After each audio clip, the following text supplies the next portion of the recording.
Those Israeli pilots who have released US-provided bombs over densely populated areas in Gaza and Lebanon and murdered tens of thousands of innocent men, women, and children must have mental or emotional issues that enable them to commit such evil acts.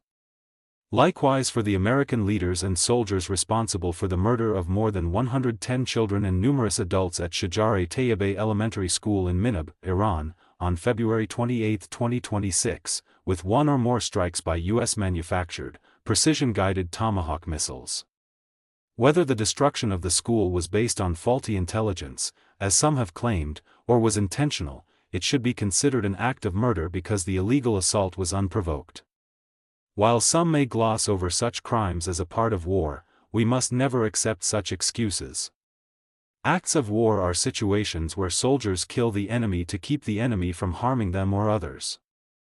Even when doing so, normal people do not enjoy the act of killing but rather do it as a necessity.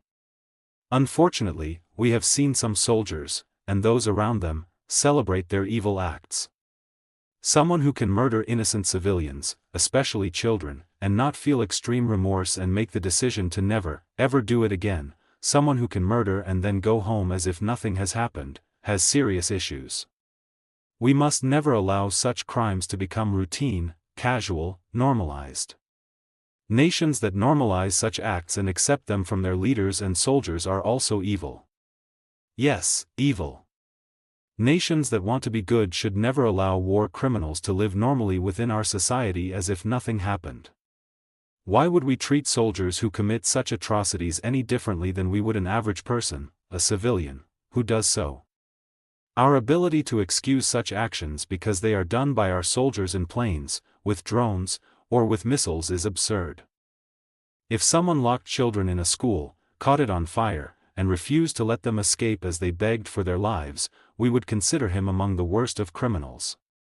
And yet when such an atrocity is done by our government leaders and soldiers with planes, drones, or missiles, it's quickly excused and forgotten.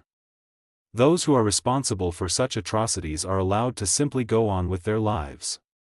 They are not ostracized. They are not hauled before a judge and jury. They are not imprisoned. They are not executed. They simply go home to their families and act as if nothing ever happened. This double standard must not stand. Think about it. To be able to commit such war crimes without empathy for the victims and their families, extreme guilt, remorse, and repentance is clearly a sign that something good is missing in those responsible and that something evil lives in its place. Why do we allow these acts to go unpunished? Have we lost our minds? Such war criminals may come home to teach our kids, coach their sports teams, work at summer camps. They may walk among us like normal people. They may visit our homes for dinner. We may not even know who they are.